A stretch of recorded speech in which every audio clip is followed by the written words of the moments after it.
கிராமத்தில் ஒரு சிறிய வீட்டில் ரவி என்ற விவசாயி தனது குடும்பத்துடன் வறுமையில் வாழ்ந்து கொண்டிருக்கிறார். வயலில் உழைத்தாலும் அவர்களது தேவைகளை பூர்த்தி செய்ய போதுமான பணம் இல்லை. ரவி கவலையுடன் தனது குடும்பத்தை பார்த்து கொண்டிருக்கிறார். கோழி ரவியின் வீட்டில் ஒரு சாதாரண கோழி இருந்தது. ஆனால் ஒரு நாள் அது ஒரு தங்க முட்டையை இட்டது. ரவி ஆச்சரியப்பட்டு மிகவும் மகிழ்ச்சி அடைந்தார்.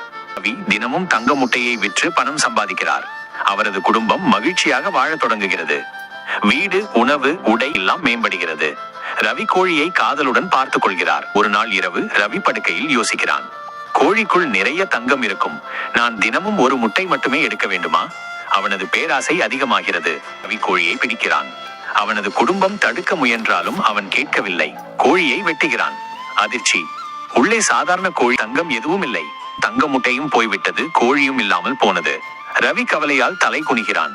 அவனது குடும்பம் வருத்தப்படுகின்றது. கதையின் முடிவு மற்றும் பாடம். ரவி வருத்தத்துடன் புரிந்து கொள்கிறான். பேராசை பெருநாசம். கிடைத்த மகிழ்ச்சியை மதிக்க வேண்டும்.